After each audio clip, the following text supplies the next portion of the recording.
Hi, everyone. We're just going to give a couple minutes for people to join. Welcome.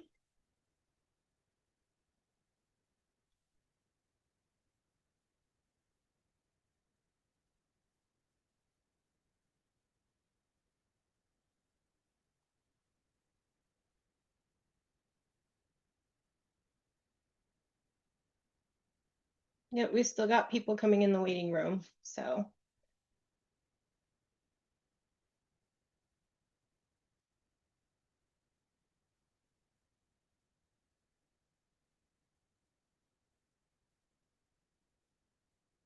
Awesome.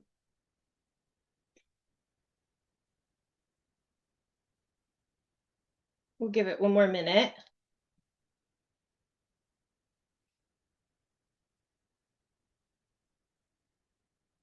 Thank you all for attending. Yay. Okay, so we're going to go get started. So welcome, everyone. Good evening.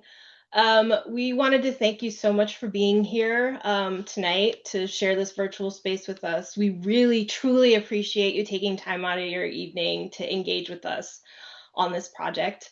We are here to talk to you about the Greater Flagstaff Region Community Wildfire Protection Plan update.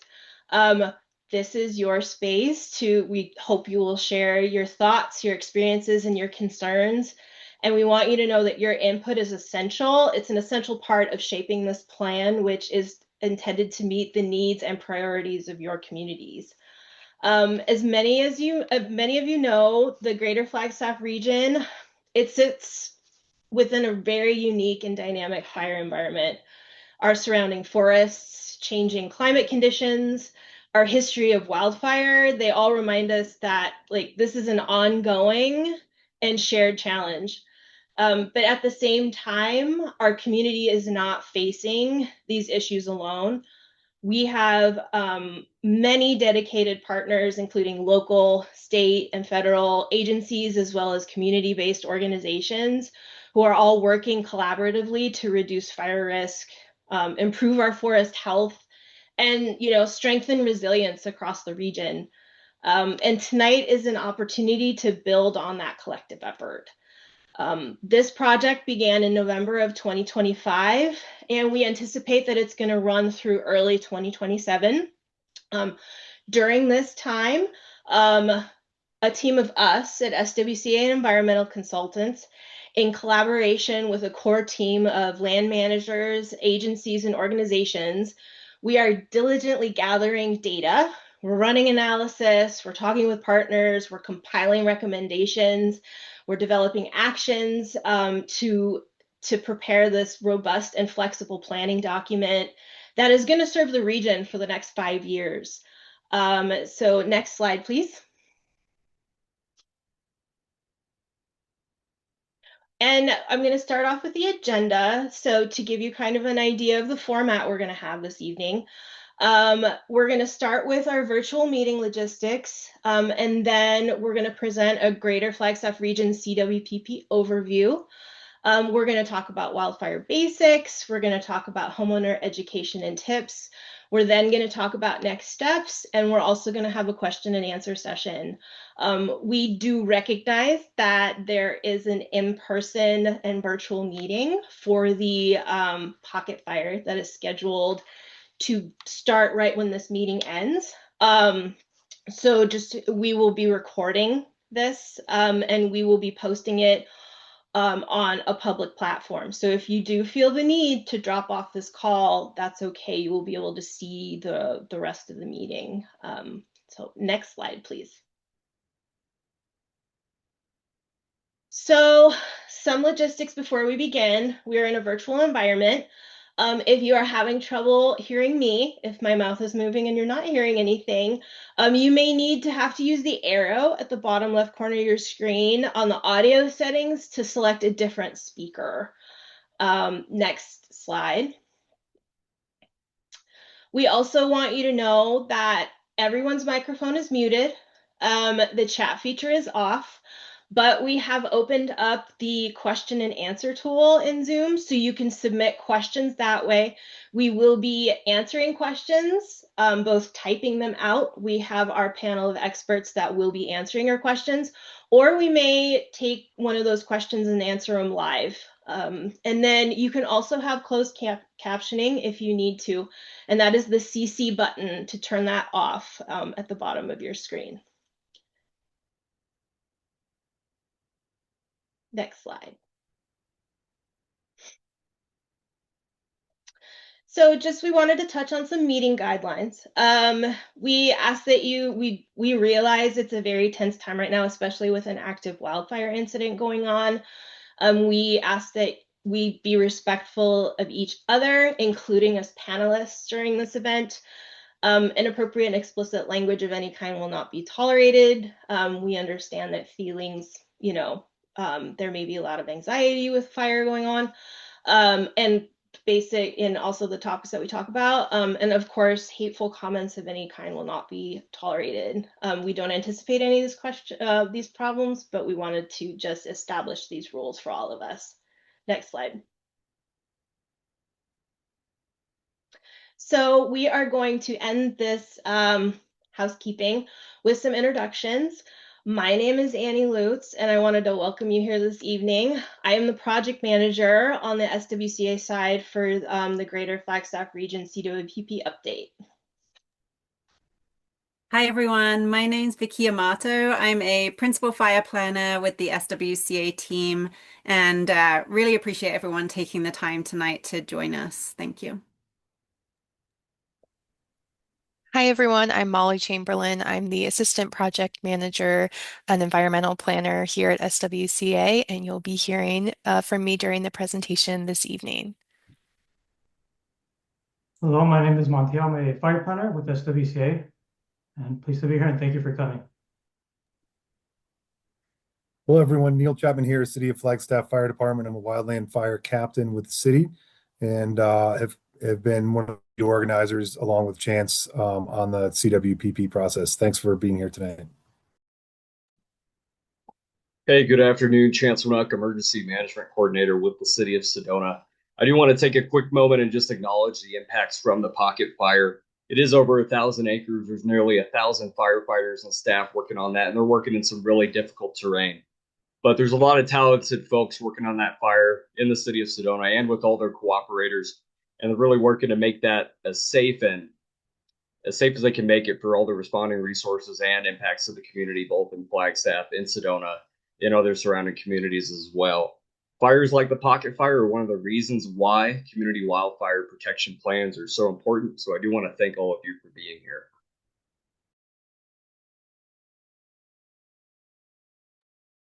Thanks, Chance. All right, we will move on to the CWPP overview.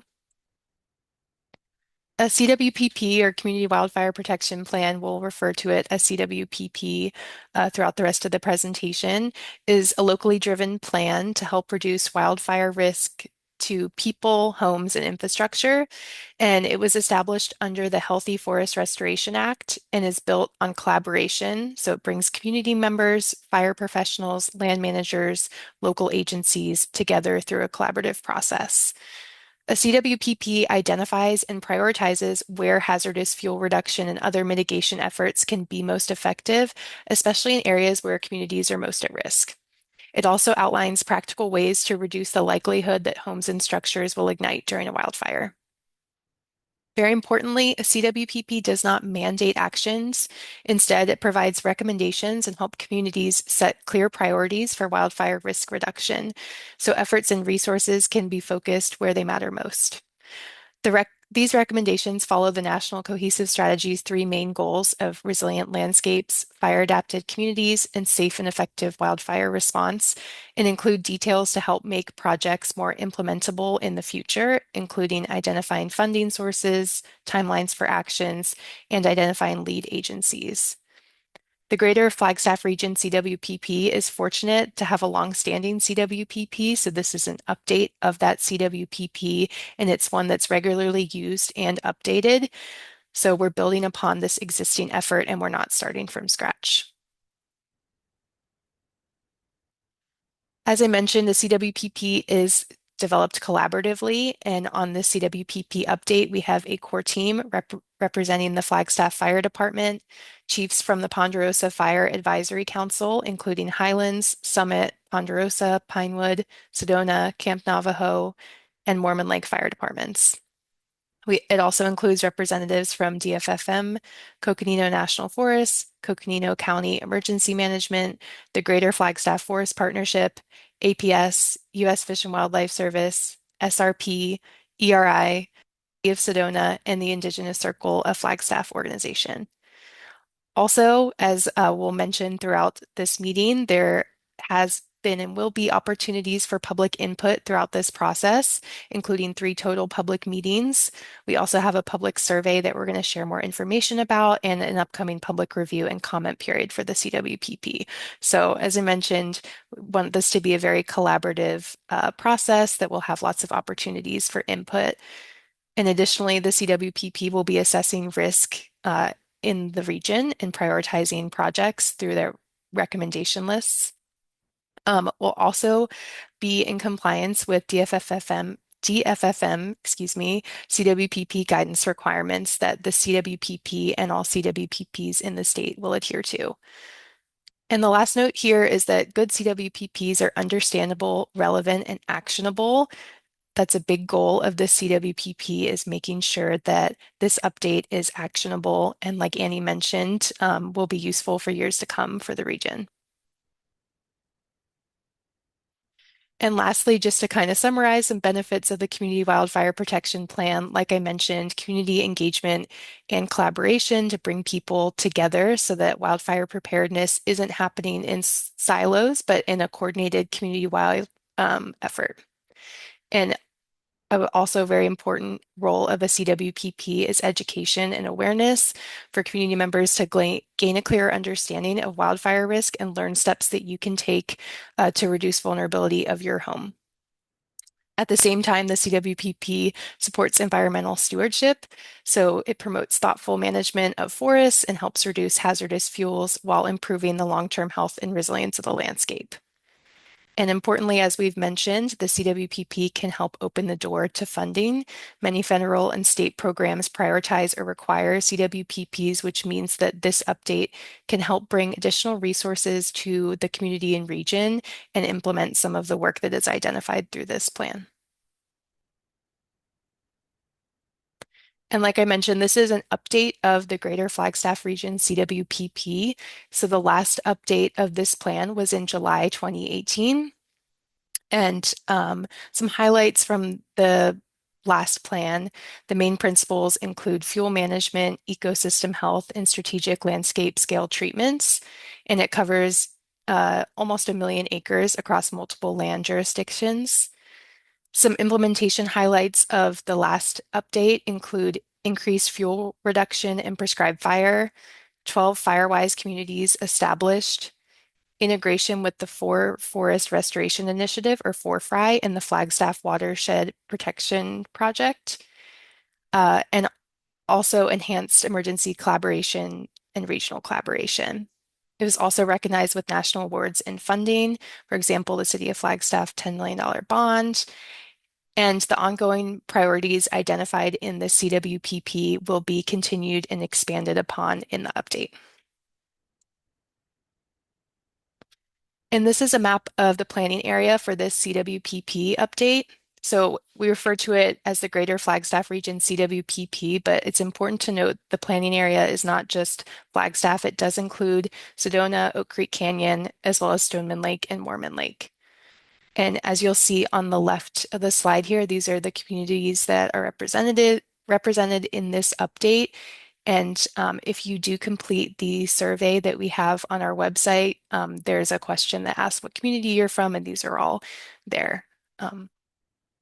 So that is our planning area. Okay, next we'll do an overview of wildfire. And we'll begin with talking about wildfire risk. As many of you are aware, northern Arizona forests are historically experienced low intensity fire, but now we're seeing more severe, fast moving fires in the region. And the greater Flagstaff region is a fire-adapted ecosystem, and risk is increasing across the region, as you all are aware. This is a landscape where fire will happen, and so in this plan and with this core team, we're planning for when it will happen, not if. Okay, so why is this region especially vulnerable? Fire exclusion has led to unnaturally dense forests, for example, dense ponderosa pine and accumulated fuels, which increase fire severity. Also, factors such as ongoing drought conditions, increasing temperatures, drier winters, lack of monsoon moisture has led to extended fire seasons. And as many of you are aware, the region is vulnerable to natural and human ignitions. So it's especially vulnerable to human-caused fires as the communities in the region are surrounded by popular recreational areas. And lastly, water and infrastructure are also vulnerable. Watersheds and supply systems are at risk post-fire. Okay, so we're going to talk about some significant historic fires in the Flagstaff area. Uh, First being the Museum Fire in 2019, which was over 2,000 acres and human caused, some substantial post-fire flooding and debris flow 2 years post-fire. Next is the Tunnel Fire in 2022. That was over 19,000 acres, undetermined cause, and impacted many structures with residences and buildings lost. And then third is the pipeline and haywire double fires. Excuse me. Um, the size is over 26,000 acres for pipeline and over 5,000 for haywire. And uh, pipeline was human caused and haywire was lightning caused. And there was also severe post-fire flooding and debris flow from the pipeline and also strained resources responding to the haywire and double fires. These are some significant fires in the Sedona area. The Slide Fire is obviously a little while ago at this point in 2014, but it was a very large fire that was human caused and caused evacuation of Oak Creek Canyon, including residents, businesses, campgrounds. Um, a lot of resources were required for that operation, as you can see here. And then, as Chance mentioned in our introduction, the Pocket Fire is ongoing. Started a little bit less than a week ago, currently at just over 1,100 acres. And the evacuation status for Oak Creek Canyon is listed here, as many of you in the area are likely already aware.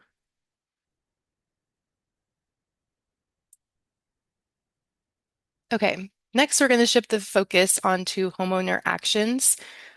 We do recognize that there are many folks in the region and that may be attending this call that are renters. So if you are a renter and you have an out-of-town or out-of-state landlord, you can help inform your landlord or property owner of these actions if you're concerned. So now that we've covered fire history and hazards, we'll kind of talk about risk to structures and other values. So all structures, including homes, neighborhoods, businesses, schools, hospitals, critical facilities and services are at risk. And these all provide essential services for human life, well-being, livelihoods. So those are important. And the critical infrastructure that supports communities such as power plants, substations, communication towers, and water treatment plants, just to name a few. Also, natural systems are at risk, so forest health and ecosystem services, as well as forest-based businesses and products, and recreation and tourism, which has direct impacts on the local economy. In addition to the direct impacts on these different community values, high severity fires also create post-fire hazards such as flooding and debris flow, which we just touched on talking about historical fires in the area, which can damage and destroy community values and assets. Okay, so now we're going to talk a little bit about wildfire to urban fire.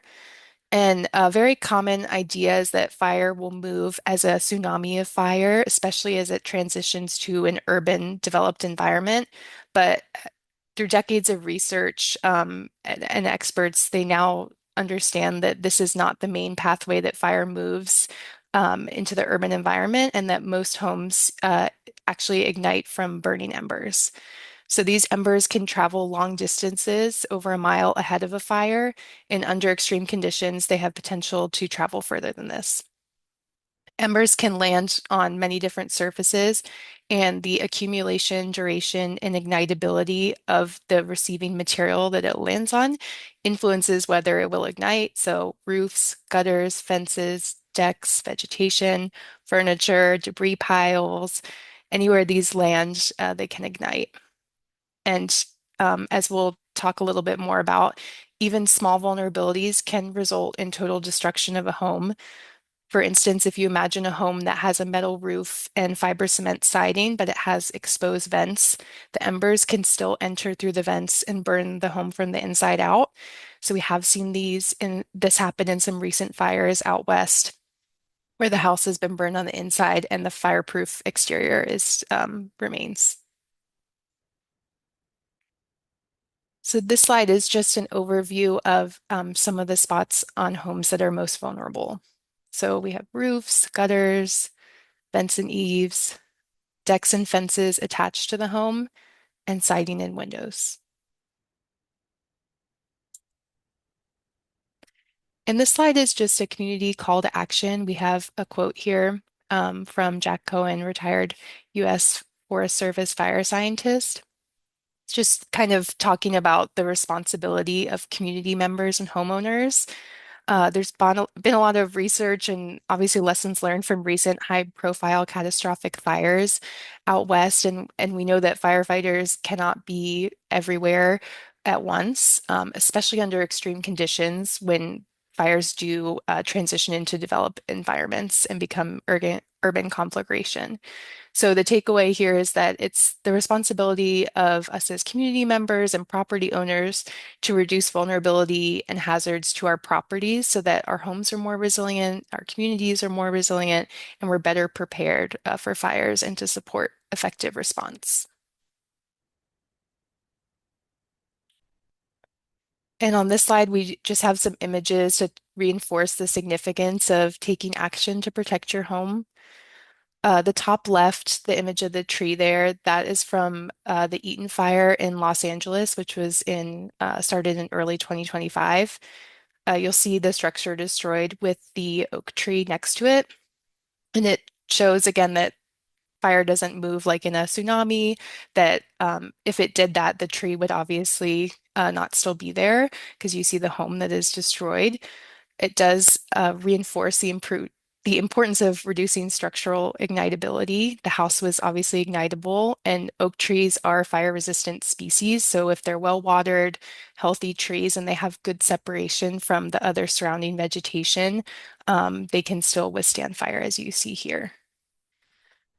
There's also been many recent high-profile fires, such as the Lahaina fire in Maui, Hawaii, the Marshall Fire in Colorado, and the Camp Eaton and Palisades fire in California, where we've observed a lot of pictures such as these, where you do see some structures still standing and others not. And it's interesting to know why. And most of that is because of ignitability that has been reduced at the structure level, but also at the landscape level. So vegetation around the home. So in the bottom left, you'll see the two homes that are side by side. The one on the left has a roof made of terracotta, and its siding is made of fiber cement. And both of these materials are highly fire resistive.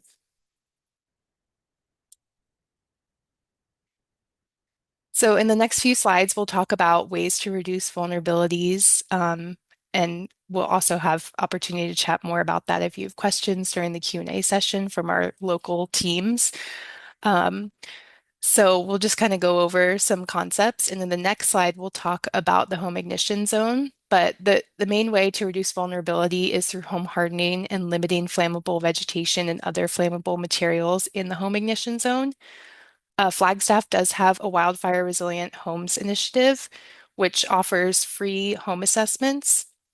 And at the conclusion of the assessment, they'll provide specific recommendations to reduce the vulnerability of your home. And we have a QR code there that'll bring you to more information about that. After an assessment, you can receive a wildfire resilience kit, which is created to reduce barriers to taking action. And there's also financial assistance, so up to $600 to assist residents with removing flammable materials within the first 5 feet of the home ignition zone. So that's an awesome resource that there's information on. And I'm sure if there's more questions that Neil will be happy to chat more about that with you. So next, like I said, we're going to talk a little bit more about the home ignition zone and homeowner actions that you can take, which are largely dependent on the size of your lot or the type of area that you live in. But either way, they're important. The first is 0 to 5 feet. That's the immediate zone. So some actions you can take here are to remove combustible materials such as furniture, flammable plants, propane tanks, firewood, lumber, wood mulch, vegetation, and prune adjacent or overhanging branches to a distance of 10 feet away from your home. Next is the intermediate zone, that's 5 to 30 feet from your home. You can reduce and thin vegetation in this area, keep grass low to the ground, remove dead plants or debris, and you can also raise tree canopies so that branches don't contact the ground and remain within that 10 feet of distance. And then also just keeping your vegetation watered and healthy. And then the extended zone is 30 to 100 feet. In this area, you can remove ladder fuels and fuel continuity, keep vegetation litter such as pine needle depth under 3 inches, remove dead vegetation, and thin trees and shrubs to reduce density overall. Here's some more information about home hardening. We will have a lot more information about this as well in the CWPP, and there's lots of different actions you can take. Some are simple and more cost effective, and then others can be a little bit more costly. One simple and cost effective method is to install a mesh vent covers with an opening of 1/8 an inch or smaller. You can also clean your roofs and gutters and keep your fence from directly like connecting or contacting to your home. And then there's some advanced like things that you can do that are on the more moderate to higher end of the cost spectrum. You can use non-combustible gutters. You can retrofit roofs and install non-combustible roof. You can install double pane windows with tempered glass and replace combustible fence or deck on your property.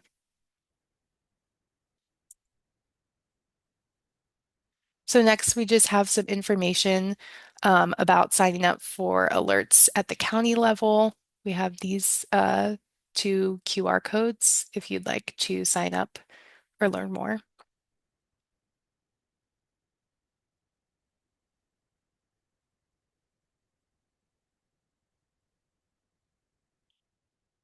And this is the city level, so Sedona and Flagstaff.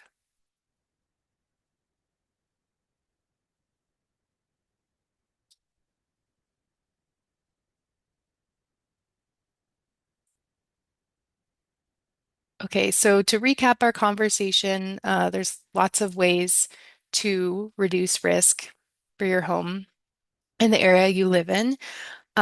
As we've seen from previous fires and some of the examples that we talked about, there are homes that are still standing while many others are not, which indicates and reinforces the importance of individual action. But it's obviously a lot better if these are done at a community level or neighborhood level. You may imagine that some of the homes in those pictures may still be standing if they were done at a larger scale or they were protected at a larger scale. So encourage your friends, families, neighbors, colleagues to take action. You can create community groups, get involved with your local fire department, organize cleanup events, and another great thing you can do is to offer assistance to neighbors or friends that you know may need it. Okay. Next, we're going to review the project schedule and ways to get involved and next steps in the project. So this is an overview of our kind of high-level timeline for the CWPP update. You can see on the right kind of some of the steps that we've already moved through that are checked off. And then where we are now is public meeting number 2, which is this meeting. And I'll have some more information about the next upcoming public meeting on one of the next slides. We're working on authorship of the plan update right now, and the public can expect that the draft plan will be available for public review and comment later this fall. We're targeting November 2026, and we'll provide more information to the core team to help advertise about this so that the public has an opportunity and is aware, so you can review and comment on the plan. And then, like Annie mentioned in the beginning, we're planning to finalize the CWPP update in late 2026, early 2027.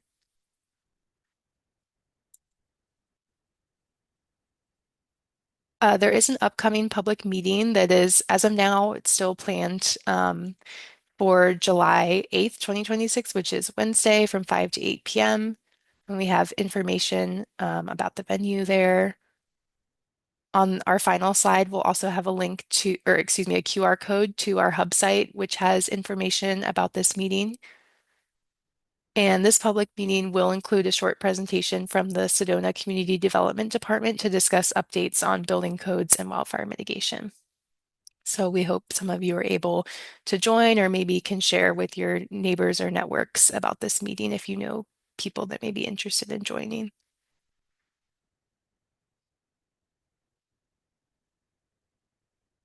And as I discussed, we do have a public survey, and this is a QR code that will take you to our hub site, which has the survey linked on that front homepage.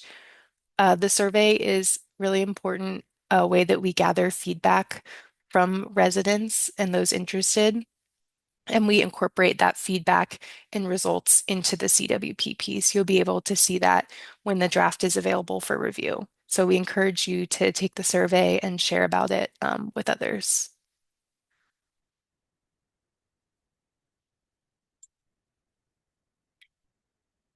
And as we discussed, some next steps, we have that third public meeting coming up in Sedona. We have the survey to continue public engagement. We will have the draft plan ready for public review and comment, targeting November 2026. And we will keep folks updated on our hub site and through your local fire department that's participating in the plan. Neil or Ed, anything that I missed or that you wanted to chime in before we move into the Q&A session?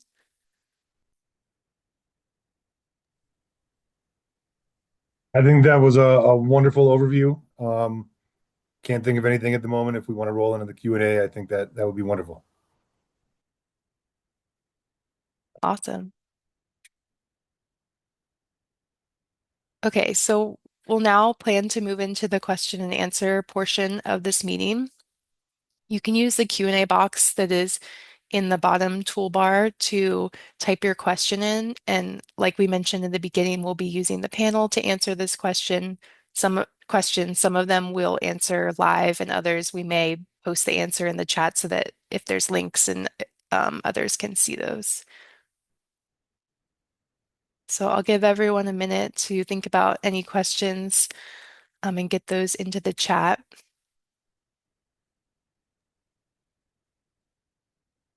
Molly, I think I'll just add one more bit of context for our visitors here with us this afternoon. There are certain funding sources for wildfire resilient related projects that have boxes that need to be checked that say, was this one of the recommendations within a community wildfire protection plan? So there is no limit on what we can include here. And so we want to make sure we cast a very wide net, and anybody in the community that has thoughts on things that they would like to see happening regarding wildfire resilience for this planning area footprint, we want to make sure folks speak up So we can include those things. That way, in future grant opportunities, we make sure we have a very broad base of ideas that are eligible for future funding as well. Thanks, Teal. We did have a question about where we can review the existing CWPP. I believe the 2018 uh, version is posted on the GFFP website, and then this update will be posted on the CWPP hub site when it's ready for public review in November. And there'll be information about that through public sources. Yep, it's currently on the Greater Flagstaff Forest Partnership website. And anybody who has questions about the current plan, feel free to reach out to me and we can talk through what was originally written in 2005, updated again in 2012 and 2018.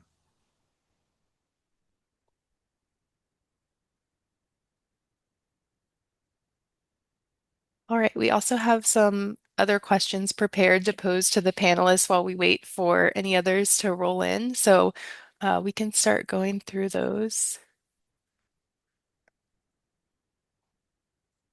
Neil or Chance, I'm not sure if you either which one of you wants to answer, but I know a common question is how fire restriction decisions are made, and not sure if one of you wants to share some more information about that, and we can also post some information in the chat with some links. Sure, I can. I'm happy to jump on that. There's a formal meeting that takes place every Monday with all of the wildfire response agencies and emergency managers, and we've got the city cops and the county sheriff on there, and it's called our fire restrictions meeting. And we start looking at some of the science. So the Forest Service is regularly picking up data for us on fuel moistures. We have a briefing from the National Weather Service office team in Belmont. And then we also just have opportunity for people to discuss things they're seeing. For example, are we seeing an increase in human-caused fire starts? And what is the difficulty to contain those starts? So it's a really robust combination of science-based metrics and real-world experience on what we're seeing in the community. And so then we usually make a decision at the end of that Monday meeting that either for the next week we're going to stay put, or we're going to start thinking about elevating our fire restrictions. And then very often at that Monday meeting, when we make a decision to increase or decrease restrictions, we try to do it on a Thursday or Friday. That way folks during the week have some time to prepare. And so fire restrictions process is really collaborative. We've got a lot of key partners in there that provide science-based metrics and experience of what we're seeing. And then I think I'll tie that into as well the campfire restrictions inside the city of Flagstaff. You're never allowed to have a campfire unless you have it inside some sort of appliance. So we can't just have wood on the ground. So some sort of intentional campfire fire appliance, and it needs to be 15 feet away from combustible material. We've got our fire restrictions for the city on a great website. If you just Google City of Flagstaff fire restrictions, we've got a couple sources, you can find them. And then we actually have county fire restrictions. We've got state land fire restrictions and Forest Service fire restrictions. So we work really well on coordinating all of those. So we try not to make sure one person's accelerating or walking back restrictions all alone. We do it together. And to be honest, there are some differences in our fire restrictions. And the reason is, the Forest Service does not have, 7 resources inside the city. They have many resources that have to cover an area much larger than the city. So we have very quick fire response within the city of Flagstaff. So we never restrict chainsaw use within the city, where Forest Service does have chainsaw and equipment restrictions because they have a much longer response time to get to those areas. So there's little differences across our fire restrictions. Campfires, again, never allowed in the city unless 15 feet away from combustible material and inside a fire appliance. And then that does, as we elevate through the fire restrictions, change. And campfires are never allowed on Forest Service land in a fairly large area around Flagstaff. Neither is camping. So again, that information's on the Forest Service website. but we can share that if folks have any more questions. The reality of some of our big bad fires were started by people who were in areas they were allowed to camp, but they were not allowed to have campfires.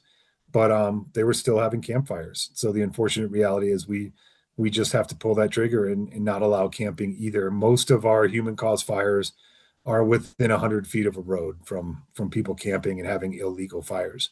So the camping and campfire ban has been really effective. When we go into stage 2 restrictions, the Forest Service creates some motor vehicle closures around the peaks, Pump House Wash, and some areas of Walnut Canyon where the topography is just really challenging. And so even if it's in an area where the forest has been restored, it still creates challenging conditions for fire response. And so just to make clear, if we get into stage 2 restrictions, these areas are not closed to the public. They're closed to motorized vehicles. So you can still hike, you can jog, you can ride a horse, you can bicycle through there. We just don't allow those motorized vehicles because we just weren't having success with the campfire ban, but we are having great success with the camping and campfire ban. Neil, and I'll add too, for those folks who are maybe in the city of Sedona area, our fire restrictions are inside Sedona Fire District's area. So look to Sedona Fire District for some of that information. And then also try to remain cognizant of whether you're in Yavapai or Coconino County, because we are located in both counties. And actually, they could be in different fire restriction states. Although they're not right now, we're all in stage 1 fire restrictions currently. And it follows a lot of the same rules Neil was talking about, making sure your area develops clear of vegetation. But really check where you're going to be and then check what the fire restrictions and those specific parameters are. Thank you. That was very informative. And Vicky has been posting some information and chat and links in the chat. Thanks, Vicky. Any other questions from folks that may have come up in the last few minutes?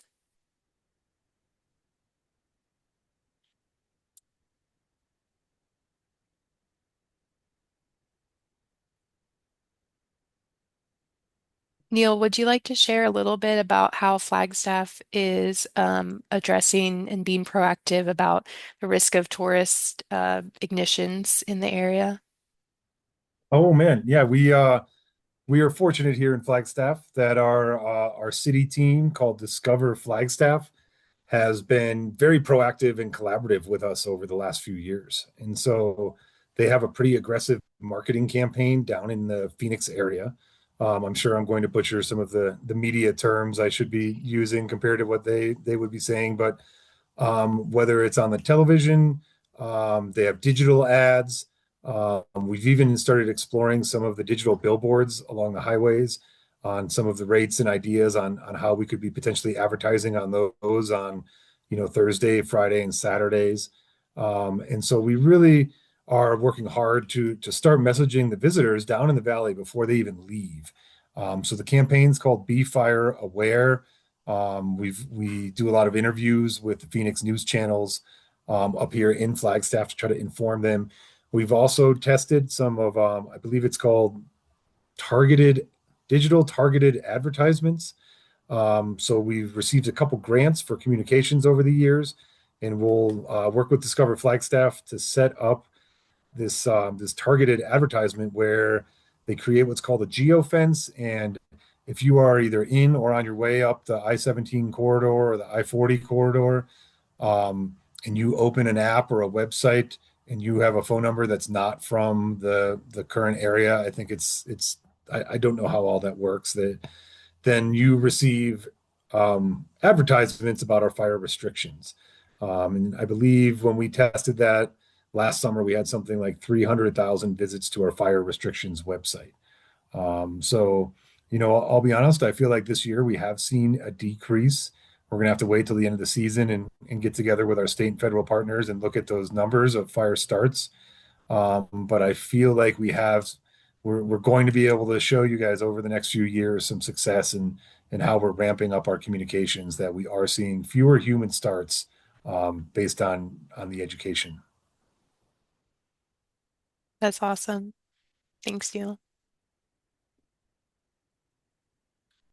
Um, we also have a common question that comes up in some meetings about if neighbors or folks in people's communities have overgrown vegetation that may be considered a fire hazard. What's the best way you recommend folks go about addressing that? Sorry, I was just reading the question in the chat. Can you repeat that one, Molly? I missed the very beginning of Oh, it. I was asking about it's one of the example questions about if someone's neighbor has dense Oh, overgrown gotcha. vegetation, how do you Yep. recommend folks go about getting their neighbors to mitigate that? Oh, well, the first thing, it's always challenging, but we always say, well, can you go talk to your neighbor? But not everybody's comfortable doing that, and that's just fine. And so we have a couple different things we can do. We can just mail them a letter, and even if it's a renter or a short-term rental, we can track down the owner's information one way or another. And a lot of times when we get that call, we'll do a drive-by and put eyes on it. And if it's something that seems really aggressive and we start to think of that as a safety hazard, we'll just go knock on their door and try to talk to the homeowner. Um, a lot of what you talked about earlier, Molly, and this urban conflagration risk shows how our wildfire risk is shared in the community. So one home doing all the right things may do some good work to protect their home, but if neighbors aren't working together, we're still going to have community risk. So we really want to make sure we're not leaving anybody behind and working with our neighbors. So I just ask our folks if you're not in a position to talk to that neighbor, to please reach out to us and we'll do the best we can. Thank you. And there was a question in the chat about Coconino National Forest staying in stage one all year, every year. Um, I highly encourage you to share your thoughts with the Forest Service. They're not here with us tonight. Um, there are basically that camping and campfire ban around Flagstaff is a permanent thing that is year round. And it's a pretty big buffer around the city of Flagstaff. Um, so I support, folks sharing their thoughts and their concerns with the appropriate agency and even coming to city council meetings and sharing their thoughts there during public comment and making sure that your voice is heard. Um, I think one thing, I would add to that is enforcement is a challenge in a lot of these areas. So if you add to your message about, expanding our use of fire restrictions, and it could benefit from also expanding funding and capacity around enforcement for our Forest Service partners.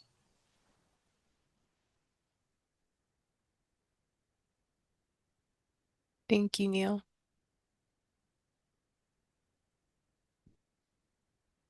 Any other questions that folks have? Ooh, one thing I'll throw in there, I forgot the second part of that. Propane devices. Yes, please get propane devices instead of wood out in the forest. It is so much nicer to be able to turn off your fire instead of having to bring 5 or 10 extra gallons of water to put out your fire and a shovel and then leave your campsite. Fingers crossed, I hope it's out. Propane fire devices are wonderful. So I highly encourage people to consider a transition to those.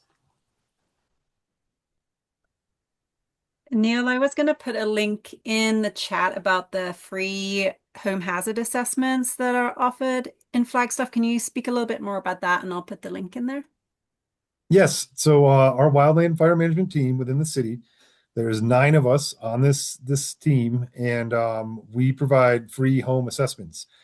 So there's a website where you can just get online and schedule on your own, or you can call us and we'll talk you through the process, and you can just schedule one over the phone with us as well.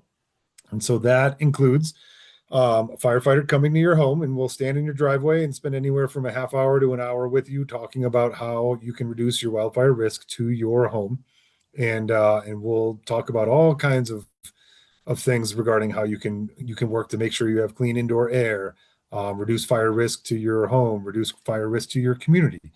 And so we use a software package where we assess your property based on a framework that was developed by the Insurance Institute for Business and Home Safety. It's called the Wildfire Prepared Home designation.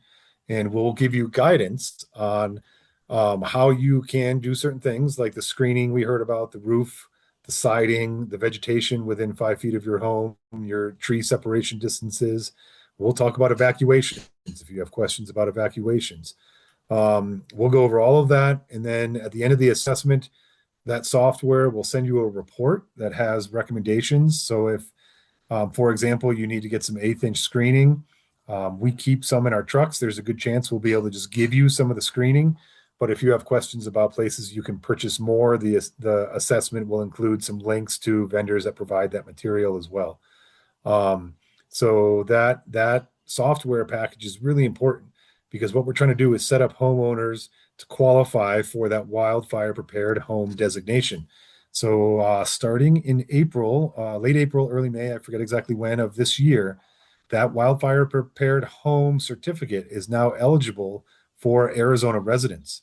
And we're still trying to figure out exactly how insurance providers in Flagstaff will respond to homeowners when they get that qualification. There's not a policy or state law that says if you get the certificate, you must get a discount or you cannot get a non-renewal. It's still an open market for the insurance companies to determine how they want to respond. But the certificate from the Insurance Institute, Business and Home Safety Wildfire Prepared Home is the most impactful and science-based certificate a homeowner can get to show to their insurance company right now. So if folks have any questions about how to get there, wildfireprepared.org, I believe, is the website. And they have a checklist. And again, we're happy to come to a homeowner's house. And even if you're a renter, we can still do the assessment and you can share that with the owner. And we'll make sure you get all the information you need so we can start to get some more folks qualified and start seeing this, how the insurance providers respond to this certificate. We've seen in other states where this has been eligible longer that homes that are receiving this certificate, for example, in California, they're staying off of the FAIR plan, the expensive subsidized plan, and then their average premium is actually a little bit lower for their home value compared to folks that do not get this certificate. So it is showing positive trends in places where this qualification has been eligible for longer than Flagstaff.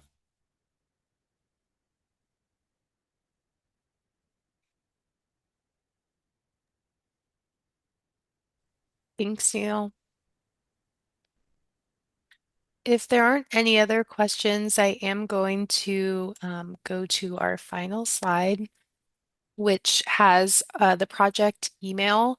If you have more questions that come up later, you can email us, and that goes to the project team. We also have a QR code to our hub site, which, like I mentioned, has a link to the survey. It also has information about the upcoming public meeting in Sedona, and it has some other useful information about the planning process and will be updated throughout the process. So please check that out. I also have a QR code and a link to the Pocket Fire public meeting, which is going to be starting in about 5 minutes. That's an in-person meeting, but it's also going to be live streamed to the Coconino National Forest Facebook page. So I know some folks may be interested in attending that as well. So I will leave that up here for the last few minutes. And if there's any other questions that come up, please put them in the chat. Molly, I think I just want to just remind folks, there's a good chance with our red flag weather this weekend that there will be some increased activity on the pocket fire, blowing smoke right up towards Flagstaff and communities around Flagstaff. Please take indoor air quality seriously. There's really important tools that you can get. You can purchase HEPA-rated indoor air purifiers. There's also ways you can have what's called a DIY air filter, where basically you can Google it and find it on YouTube, but you can go to Home Depot and buy a 20-inch box fan and tape a HEPA-rated air filter to the back of it and filter the air inside your home. So please, we very often will have some funding and air filters available for folks that qualify. We are out right now, but I believe the sustainability division will be in town over the weekend, I think at the Murdoch Center, with some of the DIY kits and showing people how to do it and being able to give away a few of them. So just if people are having difficulty with their indoor air quality, please consider some of these devices to try to filter your indoor air. And if it's something really bad and you have people in your home with air with lung issues, or it's really negatively impacting them, please don't hesitate to call your fire department or your fire district and let them know and see if there's something they can do to help you out.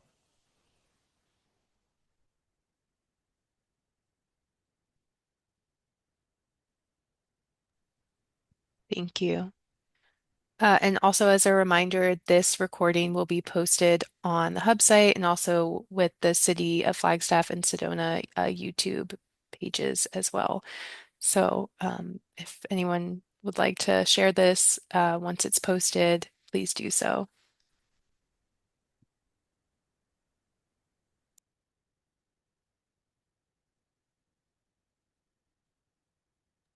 Oh, thank you, Karen. I see your comment. Thank you for being here tonight.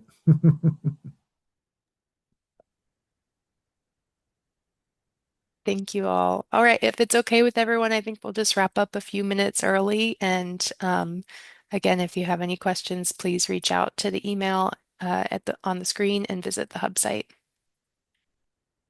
Thank you, everyone, for being here. Thank you. You guys. Thank you.